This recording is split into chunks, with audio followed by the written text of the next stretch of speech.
Harshvardhan Neotia, the President of FICCI, Didar Singh Ji, the Secretary General of FICCI, Pankaj Patel Ji, and to my friend Sangeeta Reddy, who was instrumental in making this happen and happen it here in Hyderabad, to the new incoming President of FICCI, Telangana, that is Mr. Surana, and his entire team, and once again to the entire national body of FICCI. Thank you very much for choosing Hyderabad. I know you have options. I know you have the option of conducting this in Harshvardhan's own city of Calcutta or elsewhere for that matter. But thank you very much for choosing us, and thank you very much for coming all the way and having this event here. The Honorable Chief Minister sends his greetings, but unfortunately he is actually away from town today, or else he would have definitely been here, and he wanted to meet most of you. But unfortunately he's actually away from town, and he wanted me to convey his greetings and also his sincere regrets that he could not join you today. So I've heard what was mentioned. In fact, the reason why we walked into the earlier panel was basically wanting to embarrass Sangeeta a bit and ensure that the discussion also concludes a bit on time. And she was very, very successful and adept at closing it very, very nicely, and she segued nicely into the next segment. Thank you very much, Sangeeta, once again for that. Yeah, I'm sure you got an introduction on what we've been doing with respect to industrialization, with respect to our policies in Telangana over the last 1 hour. I think the focus for the first session was on innovation and entrepreneurship, and I think the focus for this session is on smart cities. But before I jump into the smart city subject, wanted to give you a quick update of what we've been doing, because I do don multiple hats. I'm the Minister for Industries, I'm also the Minister for Urban Development. I'm also responsible and leading for information technology from the government side in the state. So therefore I thought I'll share with you a perspective on what we've been doing with respect as a new state about industrialization and how business friendly we've been over the last couple of years. As most of you gentlemen and ladies would know, Telangana is the youngest state in India today and the newest state, the 29th state of India. When Telangana was created about 2 years ago, on the 2nd of June 2014, there were a lot of apprehensions about the creation of a new state, about the division of the existing state, about the viability of the new state, business continuity, the policies, the future of Hyderabad as a city, etc., etc. When we started off, as most of you in the room who are from this part of the country would appreciate, we started off as a power deficit state. In fact, the sorry state of affairs of industries in the city of Hyderabad, in and around the city of Hyderabad, at that point of time was such that we've had industrialists, in fact, of the MSME sector doing a hartal, a dharna, at the Dharna Chowk here. That was how bad things were with respect to power. But when we started off on day one, our Honorable Chief Minister is a man who comes from the grassroots. He's basically said, let's start focusing on the basics. Let's start making sure we get our basics right. One of the first things we focused on when we started off is the power situation. We assumed, in fact, with the kind of systemic challenges that we had, that it would require at least a year's time to overcome the challenges we've had. But fortunately for us, with the grit, with the determination, with the resoluteness of our Chief Minister, we were able to overcome the problem within the first 6 months of the state being instituted.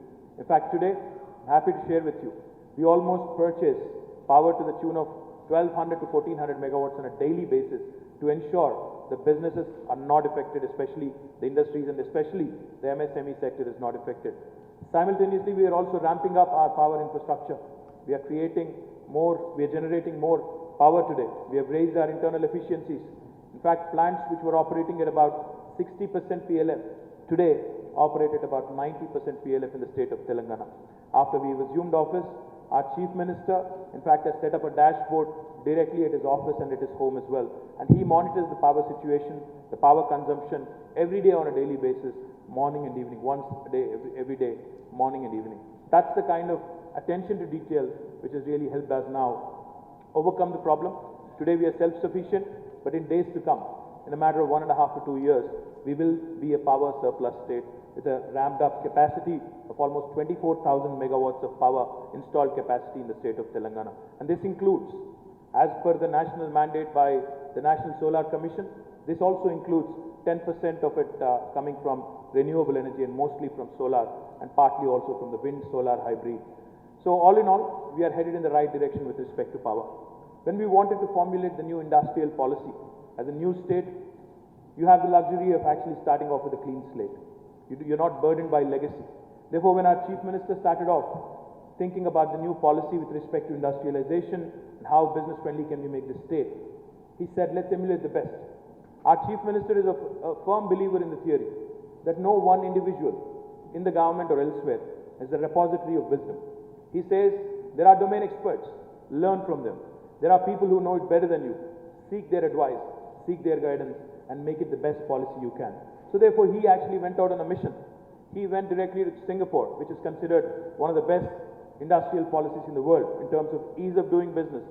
He went to Singapore himself. He studied the policy there. He also visited Malaysia and how the Southeast Asian country has changed or evolved over the last 10 to 15 years in terms of adaptability. And then he came back and he came out with a wonderful industrial policy. We consider our industrial policy as one of the best in the country and possibly one of the best in the world as well. The reason why I say it with so much confidence is because of three important features that I'd like to highlight for you. Any of you sitting here, any of the big business groups or the small business groups who are wanting to do business in Telangana or wanting to set up an enterprise in Telangana, you need not seek a clearance from the government. This is something that you will not hear from any other state in the country. We have what is called the TS-IPAS, which basically stands for a self-certification mechanism, which is inherent to our industrial policy, which is the anchor of our industrial policy. Any enterprise wanting to do business in Telangana today does not have to seek a clearance from the government. You can hit the ground running. You can start your enterprise on day one, because as long as you believe that you are in compliance with the law of the land, you can start your enterprise on day one. Simultaneously, for regulatory purposes, you're requested to put in an application online. And more importantly, I'm sure you've heard this before, we promise time-bound clearances and we promise a single window also. Then you can ask me, you might ask me, what is so different? Single windows, time-bound clearances, we've heard this before. And in a lot of states, in fact, the joke is, behind the single window, there are always multiple windows. So you might ask me, what is so different about Telangana? Telangana is truly and uniquely positioned and it is different in its policy.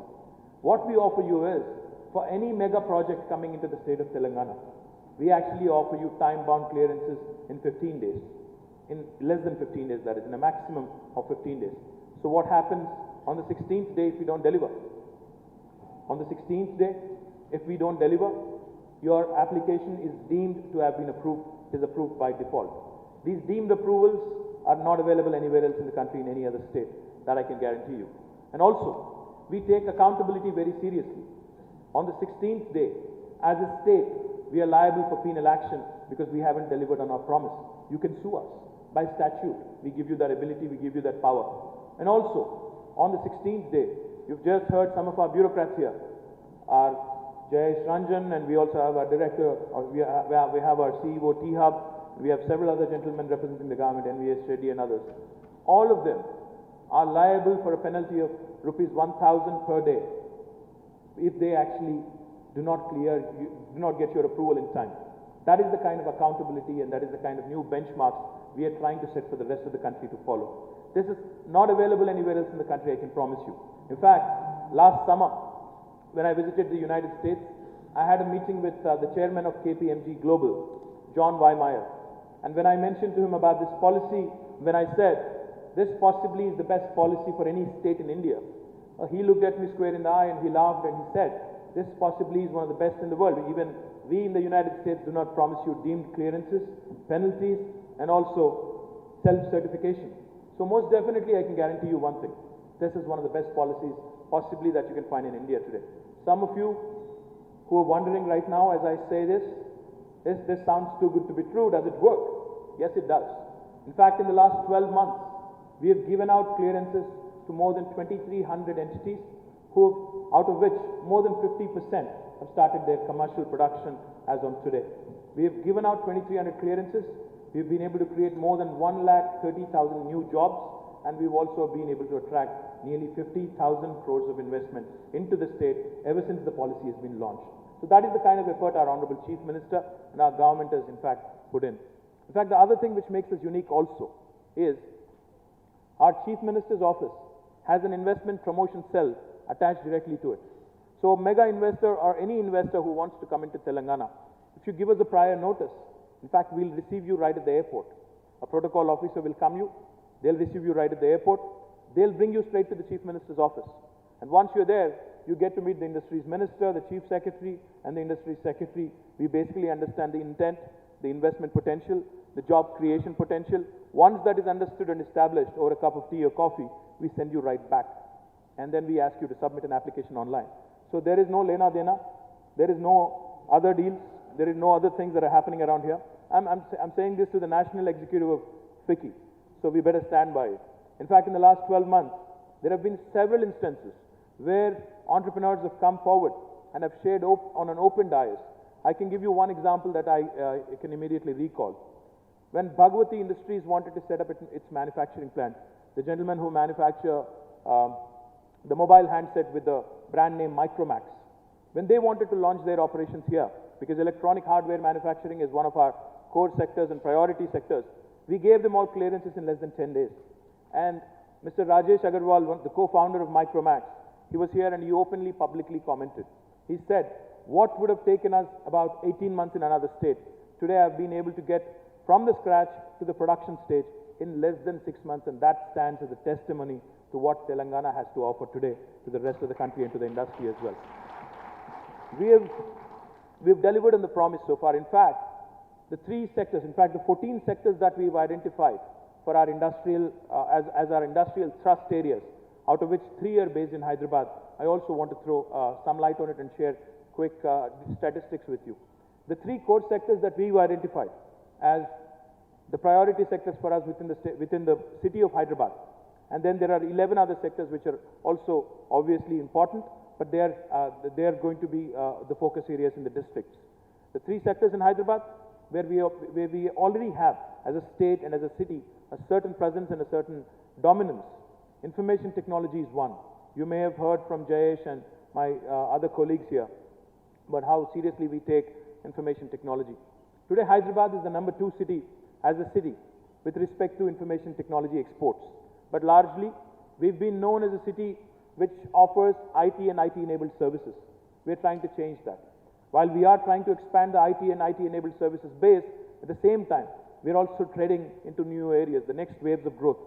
Innovation, we take very seriously, because I am a firm believer, and our Chief Minister is a firm believer, that research, while it is the bedrock of innovation, innovation certainly is the pillar for entrepreneurship, on which entrepreneurship is thriving today across the world. So we take innovation very seriously. Today, even before Government of India and the Honorable Prime Minister started talking about startups, we've already created the country's largest technology incubator called the T-Hub right here in our own city of Hyderabad. We have more than 200 startups working out of T-Hub today, and I'm hopeful that some of these will go on and become huge successes. In fact, we have the academic collaboration with the Indian School of Business, the IIIT Hyderabad, and also NALSA. These are some of the best academic institutions in the country today. We're tapping into their rich academic expertise. We're seeking mentorship from them, technology mentorship, business mentorship, and also intellectual and legal mentorship, trying to ensure that we create a proper ecosystem. And with the support of able bodies like FICCI, I'm sure we also can get the deal flow going, which definitely is one of the best facilitators for entrepreneurship in the country or anywhere else in the world also. At the same time, we are also focused on the new sectors, such as data analytics, cyber security, animation, gaming, multimedia, entertainment, photonics, etc., etc. These are all the newer areas which I see as huge opportunities for growth. And therefore, we are creating the country's best institutions, anchor institutions, right here in the city of Hyderabad. With our sustained push and sustained effort over the last 2 years, like I said, when the state started off its journey, it was looked at with a lot of apprehension. But today, I'm happy to share with you, out of the top 5 most valued technology companies in the world, 4 of them have chosen Hyderabad as their largest base outside of the United States, which is where their headquarters is.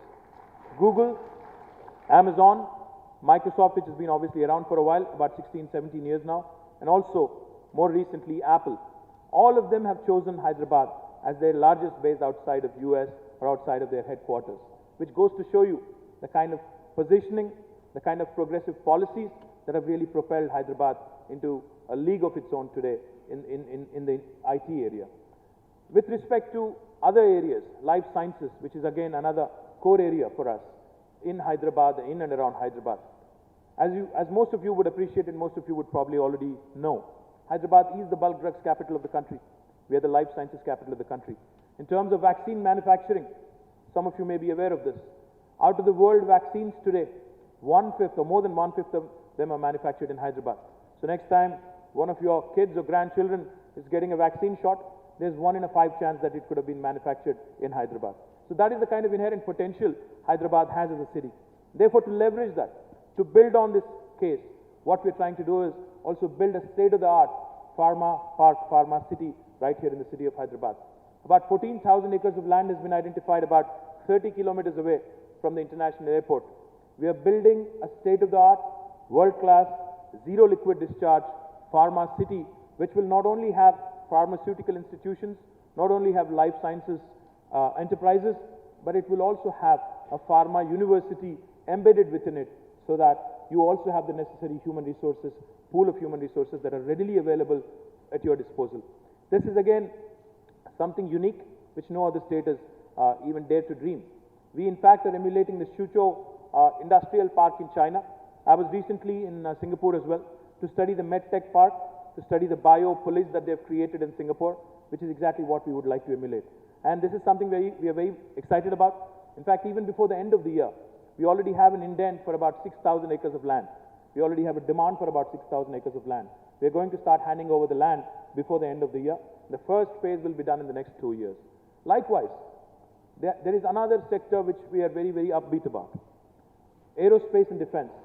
After the recent announcement from Government of India that 100% FDI would be allowed into aerospace and defense besides pharmaceuticals, media and other things, aerospace and defense is an area which we are looking at with a lot of optimism and enthusiasm.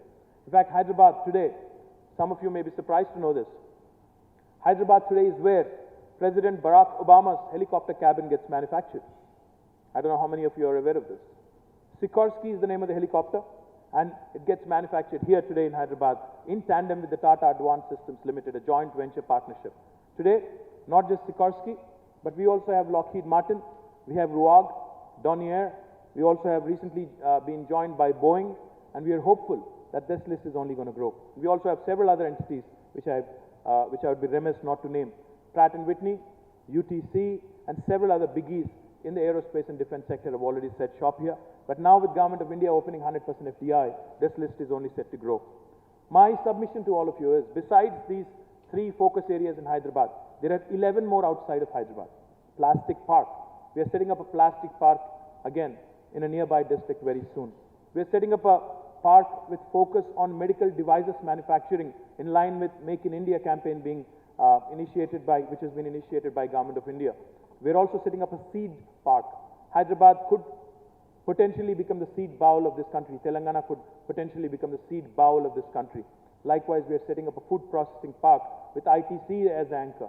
So there are plenty of opportunities, a plethora of opportunities in Telangana today. Now, the one last thing I would say about industrial policy before I go to smart cities. Our Chief Minister and our policy give us the flexibility.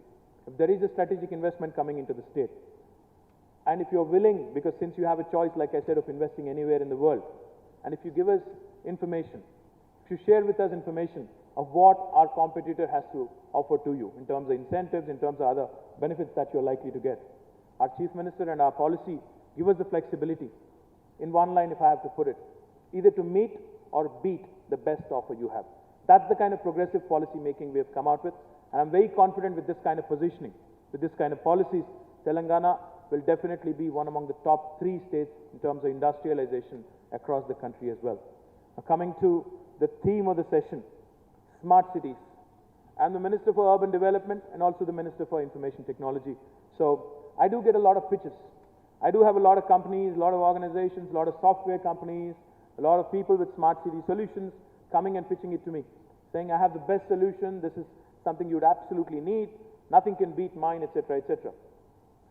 Just the other day, I think about a month or so, when we say in Hyderabad just the other day, we mean a month or so, Hyderabad parlance is different a bit. We had a very big American behemoth, a huge technology company, come in and pitch to myself and Jayesh. We were sitting and these gentlemen were presenting. They said, we have some wonderful wonderful solutions, traffic management, energy management, parking management, etc., etc. So I said I'd be keen to know what you have for me in traffic management, because that's a solution that we all want to find in India. So this gentleman says, sir, when somebody cuts abruptly into your lane, we can send you an alert to your command control center. I said, fancy, great. But why don't you actually give me an alert when somebody is heading at me in a one-way street? He looks at me and he goes, why would you need that? I said, welcome to India. That's the country we live in. The point I'm trying to make is, smart cities, fancy name. But the point is, what is a smart city? I've asked several people, the domain experts, the minister, the secretaries, the people who are very, very familiar with the concept. Everybody seems to have their own definition. Somebody says it's a livable city. Somebody says it's a city full of smart people. Somebody else told me it's a city which embeds smart technologies and therefore makes everybody smarter. In my opinion, if you ask me, what is a smart city? I think smart city is all about providing smart governance to people from a government perspective. And from a people's perspective, honestly, truly, people don't expect much from governments these days. All they expect is, let the government create basic infrastructure, take good care of it, and ensure that it does not poke its nose into areas where it does not belong. I've lived in the United States for about 8 years. I've only had to visit a government office once to get my license. That's about it. Otherwise, I've never had to interact with a government official. That is the kind of situation. That is the kind of vision that our government has towards smart cities. Yes, as a government, we have to leverage smart technologies. In fact, one of the solutions that we came out with, I'll just give you a quick example of how we think. In India, when you commute in a city, one of the typical challenges as a commuter you would face is, every so often you get stopped by a cop. And they'll ask you for a registration card, insurance, a pollution check, and there are a couple other things they also ask for. When you obviously can't furnish them, you will be penalized. That's the model. We said to ourselves, we live in a smart world. We live in a world in India where the population is 1.3 billion, but the phones that we use are probably, I think some of the handset manufacturers can help me here, subject to correction. I think it's already 100 million. Oh, so I'm sorry, 100 crores. 1 billion really. 1 billion phones are already being used in India, out of which, I'm told, again subject to correction, out of which nearly 1/3 are smartphones. So when you have a huge pool of population using these smartphones, what we thought is, why can't we actually leverage the smartphone? And why can't we have our traffic cops accept electronic forms of a driver's license, electronic form of a registration card, and an insurance copy? Makes it easy it makes it easy at so many levels. So we created what is called the Road Transport Authority mobile wallet, which basically embeds all these solutions. And today in Hyderabad, we are the first city in the country.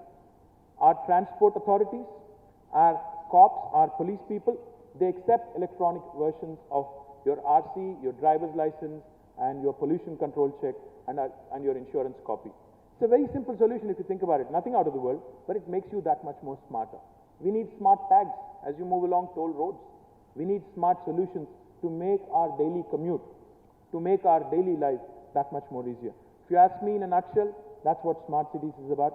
Nothing more, nothing less. But at the end of the day, like I said, what is applicable? What is a raving success in Los Angeles or Barcelona? What could have been a super hit elsewhere in the world need not work in India. I think India needs to find its own recipes. India has problems which are extremely unique, and therefore we also need to find solutions that are extremely unique and focused. The RTA wallet that I talked about was not developed by one of the biggies, a Microsoft or one of the big IT companies of the world. We gave it to a local startup. We said, guys, you have enough enthusiasm, you have enough bandwidth, so why don't you work on this? Or why don't you give us a solution? And now they've come out with and they've given us a solution, which I'm happy to share with you. Has been downloaded 1 million times already, 10 lakh times. And it is the only government application, Google App Store, which is in top 100. So that goes to show you the kind of strength that there is within India. That goes to show you the kind of talent that there is among Indian youngsters. The biggest strength we have today as a country is our youngsters. More than 50% of our population is less than the age of 25. If we leverage them properly, if we harness them properly, I think we can really make our country a smart country, not just our cities, not just our villages, but our entire country can be smart. So having said that, once again, thank you very much for this opportunity. And once again, I welcome you all, the National Executive of FICCI, to the city of Hyderabad. I hope you have a wonderful stay. I'm told you're not staying for dinner. Most of you are leaving the town this afternoon. I know you have your business friends to meet, and you have your own things to also do. So enjoy Hyderabadi hospitality. The biryani, the weather, it's unbeatable. So enjoy it. And once again, thank you very much for this opportunity.